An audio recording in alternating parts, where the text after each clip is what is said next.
तो फिल्म की शुरुआत एक जंग से होती है। रोमन्स ने इस वक्त अफ्रीका पर हमला किया हुआ था और ये जंग कई दिनों से चल रही थी। अजीब बात ये थी कि अफ्रीका की फौज को जो जनरल लीड कर रहा था वो एक रोमन आदमी लूसियस था। जंग में लूसियस की वाइफ भी उसका बराबर साथ दे रही थी, पर बदकिस्मती से वो रोमन्स के हमले में मारी जाती है। रोमन्स की तादाद वैसे भी ज्यादा थी और वो पहले से भी अफ्रीका पर भारी पड़ रहे थे, लेकिन लूसियस और उसकी वाइफ की जहानत ने उन्हें रोक रखा था। लेकिन अपनी वाइफ के मरने के बाद लूसियस का सारा हौसला टूट गया। वो जो अपनी वाइफ से बेइंतहा प्यार करता था, उसके मरते ही लूसियस ने भी लड़ना छोड़ दिया और ऐसे रोमन्स जीत गए और वो लोग हार गए। रोमन्स ने अफ्रीका पर कब्जा कर लिया और अफ्रीकी फौज को लूसियस समेत बंदी बनाकर रोम ले गए, जहाँ इस वक्त दो जुड़वा भाइयों गेटा और क्रैकला की हुकूमत थी। रोम के पहले बादशाह बहुत ही ज्यादा रहमदिल थे, लेकिन जब से इन दोनों भाइयों की हुकूमत आई थी, यहाँ की सारी आवाम परेशान रहती थी क्योंकि ये बहुत जालिम थे। यहाँ तक कि क्रैकला की तो दिमागी हालत भी ठीक नहीं थी। खैर, जनरल मार्कस की लीडरशिप में इन्होंने ये जंग जीत दी थी, जिसके जश्न के तौर पर गेटा एक प्रोग्राम रखता है अपनी और अपनी आवाम की इंटरटेनमेंट के लिए। ये एक फाइटिंग प्रोग्राम था जिसमें अब वो लोग अपने दुश्मनों का सामना करवाने वाले थे, बहुत ही भारी और खूंखार बंदरों से। लूसियस समेत बहुत सारे कैदियों को जंग के इस मैदान में लेके आया जाता है। यहाँ आते ही लूसियस को एक फ्लैशबैक आया, उसके बचपन का फ्लैशबैक। उसे ऐसा लगा कि जैसे ये जगह जानी पहचानी है, वो यहाँ रहता हो। उसे याद आया कि बचपन में जब वो छोटा था तो इसी मैदान से उसकी मॉम ने उसे कुछ सोल्जर्स के साथ यहाँ से भेज दिया था। साफ मतलब है कि लूसियस का इस जगह से कोई गहरा ताल्लुक है। पर प्रेजेंट में देखने को मिलता है कि यहाँ जंग के मैदान में जंग शुरू हो गई थी। दुश्मन सोल्जर्स के ऊपर खूनखार बंदरों को छोड़ दिया गया था। जो खूनखार बंदर एक ही लम्हे में हमला करके बहुत सारे सोल्जर्स को मार चुके थे। उनके मारने का अंदाज ऐसा था कि सोल्जर्स अपने आप को बचा भी नहीं पा रहे थे। लूसियस और उसके साथ के एक दो साथी पहले दूर खड़े हुए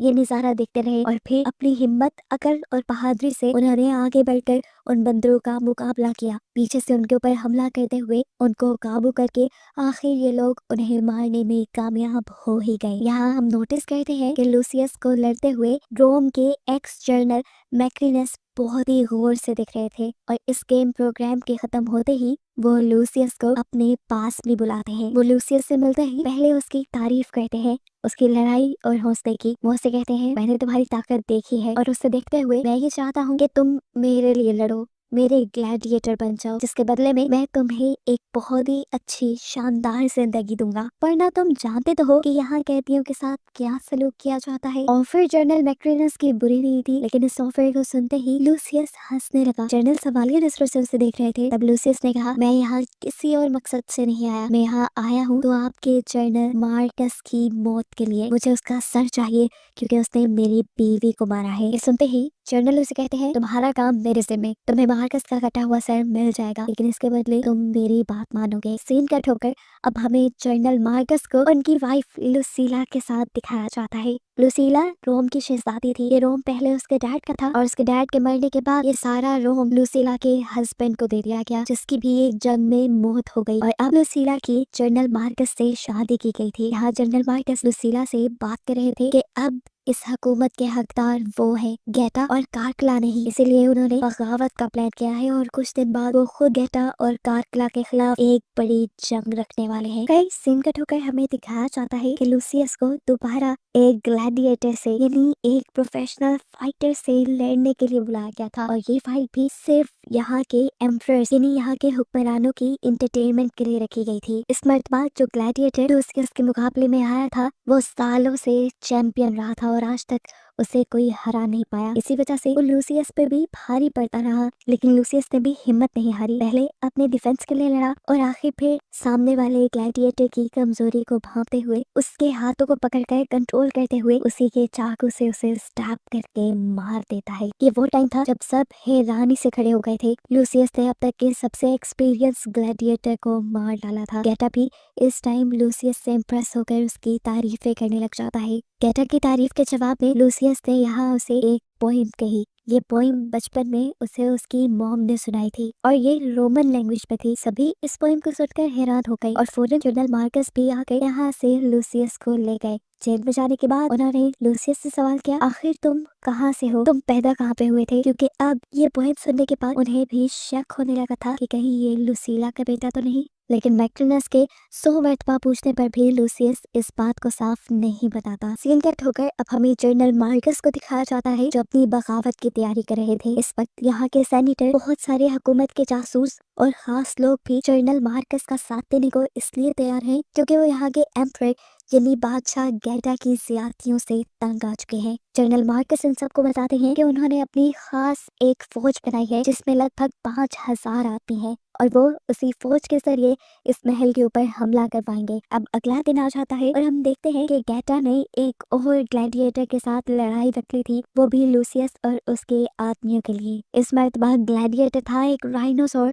और उसको रोमन सोल्जर ही कंट्रोल कर रहा था। अगर कोई राइनोसोर के हाथों बच जाता तो ये सोल्जर कोड़े मार के उस आदमी को खत्म कर देता। ये लड़ाई इतनी खतरनाक थी कि इस मैदान से किसी भी कैदी का बचकर जाना नामुमकिन था। लड़ाई शुरू हो जाती है। लूसियस से पहले उसके कई साथी कैदी को इन राइनोसोर्स के मुकाबले में लाया जाता है जिनको राइनोसोर अपनी एक एक टक्कर की वार से ही मार चुका था। और अब फाइनली बारी आई थी लूसियस की। लूसियस ज़हीन था। वो राइनोसोर के पहले हमले से तो साइड पे हटकर अपनी जान बचाता है और दूसरी मरतबा जब राइनोसोर हमला करने के लिए लूसियस के करीब आया तो उसने मैदान से मिट्टी उठाकर उसे हवा में ऐसा उड़ाया कि राइनोसोर को वो नजर ही ना आए। ये करते ही वो दीवार की तरफ मुड़ गया और राइनोसोर ने जैसे ही उसे देखकर उसके ऊपर हमला करने की कोशिश की तो एक और मरतबा लूसियस वहां से हट गया और ऐसे राइनोसोर का सींग दीवार में धंस गया। अब क्योंकि राइनोसोर से वो बच चुका था इसलिए राइनोसोर के ऊपर बैठा सोल्जर लूसियस से लड़ने के लिए नीचे उतरा और ये ग्लैडिएटर पहले ग्लैडिएटर से भी कई ज्यादा ताकतवर और एक्सपीरियंस था। उसकी मूव्स भी लूसियस को समझ नहीं आ रही थी। लूसियस अपने आप को बचाने की तो भरपूर कोशिश करता है लेकिन वो इस दौरान कोई भी हमला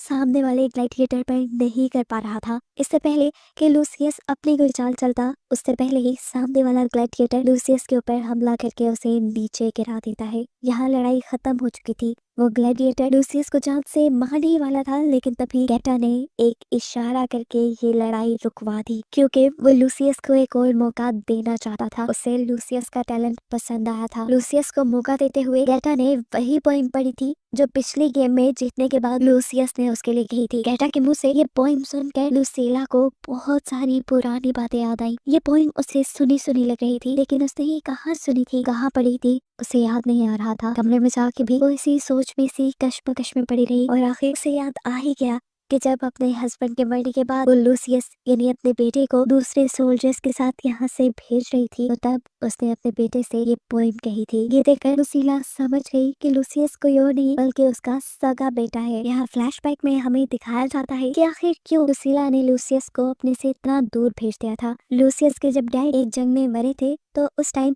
लूसियस की उम्र बहुत छोटी थी और कानून के मुताबिक अगला बादशाह लूसियस ही होने वाला था लेकिन उसकी छोटी उम्र की वजह से कोई भी उसे मारकर ये तख्त ले सकता था। अपने बेटे की जान बचाने के लिए तब लूसीला ने बहुत बड़ा फैसला किया और अपने बेटे को यहाँ से बहुत दूर भेज दिया। लूसीला अब और देर ये तख्त, ये हुकूमत किसी और के पास नहीं देख सकती थी। उसने फैसला किया कि वो आज रात ही जाकर ये सारी सच्चाई लूसियस को बता देगी। जेल में आते ही लूसीला ने लूसियस से पहले माफी मांगी क्योंकि उसने अपने बेटे को अपने से बहुत दूर कर दिया था और यही वजह थी कि वो अब तक अपने बेटे को पहचान भी नहीं पाई थी। उसके बाद लूसीला ने उसे बताया कि मैं तुम्हें अपने से दूर नहीं करना चाहती थी लेकिन उस वक्त मेरी मजबूरी बन गई थी। तुम्हारे डैड के मरने के बाद तुम्हारी जान के दुश्मन बहुत से लोग बन गए थे और उन सब लोगों से बचाने के लिए मैंने तुम्हें इतना दूर भेज दिया। तुम मेरे सगे बेटे हो, इस जगह के असली वारिस और असली हुक्मरान। लूसीला तो और भी बहुत कुछ कहना चाहती थी लेकिन लूसियस गुस्से में था। न जाने क्या बातें उसके दिमाग में चल रही थी, क्या कुछ उसे तंग कर रहा था, इसलिए उसने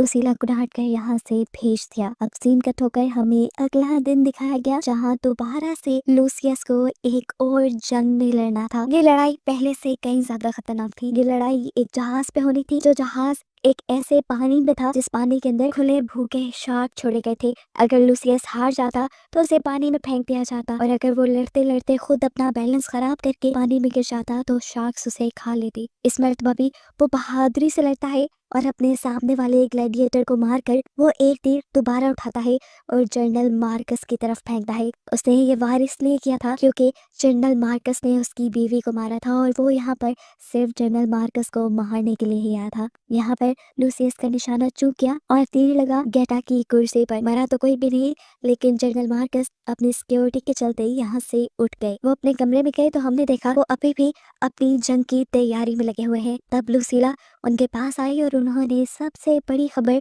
जनरल मार्कस को ये दी कि उनका बेटा यानी लूसियस वापस आ गया है, जो इस जगह का, इस तख्त का असली हकदार है। इस बात ने जनरल मार्कस को बहुत बड़ा झटका दिया था क्योंकि वो तो खुद यहाँ पे हुकूमत करने के सपने देख रहे थे। खैर, देखने को मिला कि इनकी ये बातें चुपके से एक मेड ने भी सुनी और उसने जाकर ये बात जनरल मैक्रिनस को बताई, जो यहाँ के पुराने जनरल हैं और जिन्होंने लूसियस को शुरू में अपना ग्लैडिएटर बनने की ऑफर भी की थी। अब ये जर्नल और स्पाई जिनको खबर मिली थी कि लूसियस यानी लूसीला का बेटा वापस आया है, वो ये खबर जाकर यहाँ के बादशाह यानी गेटा और कार्कला को दे देते हैं। यानी उन्होंने जनरल मार्कस को धोखा दे दिया था और सारी बातें जाकर बादशाह को बता दी थी कि पहले तो जनरल मार्कस बगावत करने वाला है और आपसे जंग करने वाला है इस तख्त के लिए, और दूसरी खबर उन्होंने ये दी थी कि लूसीला का बेटा वापस आ चुका है जो अब उनसे ये तख्त छीन लेगा। ये सुनकर इन दोनों को गुस्सा आ गया और गेटा ने फौरन लूसीला और जनरल मार्कस को बंदी बनवा लिया, यानी कैद करवा दिया। सीन कट होकर हम जेल में लूसियस को देखते हैं जिसके पास एक सोल्जर बैठा हुआ था। ये सोल्जर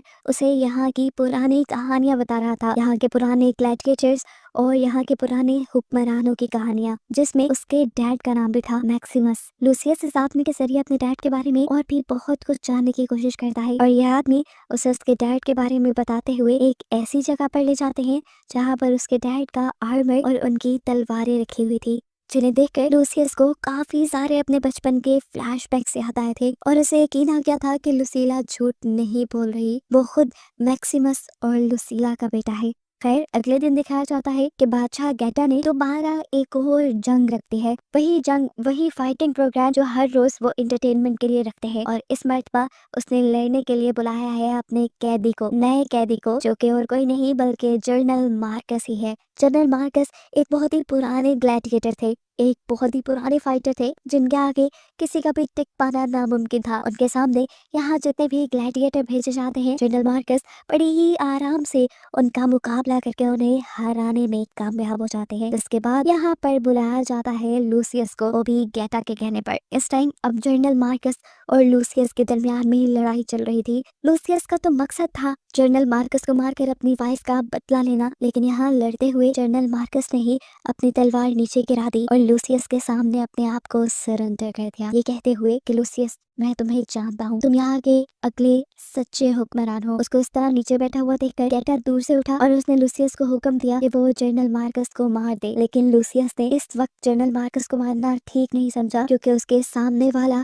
इस वक्त मुकाबला नहीं कर रहा था बल्कि तलवार फेंककर नीचे बैठा हुआ था। गेटा ने जब देखा कि लूसियस ने उसकी बात ना मानते हुए जनरल मार्कस को नहीं मारा, तो वो अपने सोल्जर को जनरल मार्कस को मारने का हुक्म दे देता है और सभी सोल्जर धड़ाधड़ उसके ऊपर तीर बरसाकर उसकी जान ले लेते हैं। ये देखकर लूसियस को एक बहुत बड़ा झटका लगा। उसे दुख तो हुआ था जनरल मार्कस की मौत का, लेकिन उसने इस मौत को सियासत की तरह अपने लिए इस्तेमाल किया और सारी आवाम से चिल्ला के कहा, देखो ये बादशाह ने क्या करवाया, यहाँ के सबसे महान जनरल को मरवा दिया जो सालों तक तुम्हारे बादशाह के लिए, तुम्हारे लिए लड़ते रहे। अगर इतने महान इंसान की जान की कीमत यहाँ कुछ नहीं, तो देख लो इस बादशाह के लिए तुम्हारी जानों की कीमत क्या है। एक दिन वो तुम सबको भी मरवा देंगे। ये सुनकर यहाँ अवाम को भी गुस्सा आ गया और वो भी अपने बादशाह यानी गेटा के खिलाफ हो गए। देखते ही देखते ये मुहिम इतनी ज्यादा बढ़ गई कि लोग रातों में भी सड़कों पे निकल आए धरने देने के लिए और गेटा को हुकूमत से उतारने के लिए। इस दौरान जब पूरे शहर में दंगे और फसाद हो रहे थे, जनरल मैक्रिनस ने अंदर एक और फसाद करवाया और जाकर बादशाह कार्कला, जो कि बादशाह गेटा का भाई था, उससे कहा कि गेटा कभी भी आपको बादशाह नहीं बनने देगा। वो हमेशा यहाँ पूरे रोम पे अपनी ही हुकूमत रखना चाहता है और अपनी ही हुकूमत रखेगा, देख लीजिएगा आप लोग। कार्कला, जो दिमागी तौर पे थोड़ा कमजोर था, वो जनरल मैक्रिनस की बातों में आ गया और उसने जाकर गुस्से में गेटा के ऊपर हमला कर दिया। हमला क्या किया, उसने तो तलवार से गेटा का सर ही धड़ से अलग करके उसे मार डाला। और इस सारी चीज से अनजान लुसीला इस टाइम लूसियस से मिलने के लिए जेल में आई हुई थी। उसके हाथ में उसके डैड की एक अंगूठी थी, बादशाह की अंगूठी, जो यहाँ की असली तख्त नशीन को मिलनी थी। वही अंगूठी लूसियस को देकर कहती है कि अब इसके हकदार तुम खुद हो। ये देखकर लूसियस कुछ नहीं कहता और चुप करके वो अंगूठी ले लेता है। इस टाइम की आंखों में एक अजीब सा पछतावा था। उसने हाथ पकड़ के अपनी मॉम यानी लुसीला को देखा और उससे कहा, मुझे माफ करना मॉम, मैं जनरल मार्कस को तो नहीं बचा पाया, लेकिन अब मैं आपको बचाऊंगा, मैं आपको खोना नहीं चाहता। ये कहकर उसने फौरन अपनी माँ लुसीला को गले लगा लिया और इन दोनों के दरमियान सारी नाराजगी खत्म हो गई। खैर, अब अगले दिन दिखाया जाता है कि बादशाह कारकिला अपनी हुकूमत का ऐलान कर रहा था और सबको ये बता रहा था कि गेटा मर चुका है और अब यहाँ का नया बादशाह मैं खुद यानी कारकिला हूँ। सभी इससे पहले कि उसके इस फैसले पे कोई रिएक्शन देते जनरल मैक्रिनीस यहाँ गेटा का सर लिए पहुंच जाते हैं और सब लोगों को बताते हैं कि अपने भाई यानी गेटा का कत्ल खुद कारकिला ने किया है और बादशाह को मारने की सजा में यहाँ कारकिला को ही फंसा दिया जाता है और जेल में भेज दिया जाता है। ये सारी चाल असल में थी मैक्रिनिस की ही, लेकिन कारकिला को समझ नहीं आई क्योंकि वो सही नहीं था और इन दोनों को रास्ते से हटाने के बाद जनरल मैक्रिनिस ने यहाँ पर अपने बादशाह होने का ऐलान कर दिया। यहाँ पे उनकी हुकूमत आई। पीछे से लूसियस ने अपनी चालें खेलना शुरू कर दी। लूसियस ने अपनी अंगूठी जो उसकी मॉम ने उसे दी थी उसे एक सिपाही के हाथ में दिया और उसे एक खास जगह बताई और बताया कि इस जगह पर तुम्हें जनरल डोरिस मिलेंगे। उनको ये अंगूठी देकर कहना कि रोम के बादशाह लूसियस ने आपकी मदद मांगी है। ये सुनकर सिपाही जान गया कि लूसियस कोई और नहीं बल्कि लूसिया का बेटा था। उसने भी लूसियस का हुक्म माना और वो जनरल डोरिस की मदद लेने के लिए निकल गया। यहाँ जनरल मैक्रिनीस ने ताकत के नशे में चूर लूसियस को एक नई ग्लैडिएटर गेम के लिए बुलाया। क्योंकि लूसियस ने जनरल मैक्रिनीस के ग्लैडिएटर बनने से मना किया था, इसीलिए अब जनरल मैक्रिनीस उसे अपने सामने कई लोगों से लड़वा कर बदला लेने का इरादा रखते थे। ये पैगाम जब लूसियस तक पहुंचा तो लूसियस गुस्से से पागल हो गया, लेकिन उसने यहाँ ज्यादा रिएक्शन नहीं दिया। जेल की चाबी उसने पहले ही सिपाही से ले ली थी। मौका देखते ही वो जेल तोड़कर बाहर आ गया और उसने यहाँ के सिपाहियों के ऊपर हमला कर दिया। वो यहाँ से आजाद होकर भाग चुका था क्योंकि उसे जाकर जनरल डोरिस की फौज के साथ मिलना था और आकर यहाँ जनरल मैक्रिनीस के ऊपर यानी रोम के ऊपर हमला करना था, अपनी हुकूमत अपना हक लेने के लिए। इस बात को ज्यादा देर नहीं लगती और ये खबर जनरल मैक्रिनीस तक भी पहुंच जाती है कि जनरल डोरिस अपनी पूरी फौज के साथ यहाँ हमला करने के लिए आ रही है। ये देखकर उन्होंने भी ये जो प्रोग्राम सेट किया हुआ था उस प्रोग्राम से उन्हें उठना पड़ा और जंग के लिए तैयार होना पड़ा। कुछ देर बाद हमें एक जंग का माहौल दिखाया गया जहाँ आमने सामने दो फौजें थी। एक रोमन फौज इन्हें जनरल मैक्रिनीस लीड कर रहे थे और दूसरी फौज जिसे लूसियस और जनरल डोरिस लीड कर रहे थे। हालांकि लूसियस और जनरल डोरिस की फौज कम थी लेकिन इनकी बहादुरी और जुर्रत बहुत ज्यादा थी। ये फौजें आपस में लड़ने लग जाते हैं। अब यहाँ जहाँ दो फौजें लड़ रही थी वहीं पर जनरल मैक्रिनीस और लूसियस भी आमने सामने आ गए और लूसियस ने उनसे कहा कि मैं रोम को तुम जैसे लोगों से बचाने के लिए लड़ रहा हूँ। ये कहते ही इनके दरमियान फाइट शुरू हो गई। फाइट इनकी बहुत भयानक थी। कभी लूसियस तो कभी जनरल मैक्रिनीस एक दूसरे पर भारी पड़ रहे थे। तलवारबाजी करते हुए ये लोग पानी में उतर आए लेकिन अपनी लड़ाई नहीं छोड़ी। लड़ाई करते करते एक पॉइंट वो भी आया जब आखिर जनरल मैक्रिनीस लूसियस के ऊपर भारी पड़ गए और लूसियस के ऊपर हमला करते हुए उन्होंने लूसियस को पानी के अंदर गिरा दिया। लूसियस हार मानने ही वाला था लेकिन तभी उसके कानों में उसकी मॉम की आवाजें गूंजी जिसे दूसरी तरफ मैक्रिनीस ने अपने आदमियों के जरिए मरवा दिया था। हिम्मत करके वो उठा और उसने इस मर्तबा मैक्रिनीस के ऊपर हमला करके उसे मार डाला। उसे मारते ही जीत उसकी हो चुकी थी। अपने जीतते ही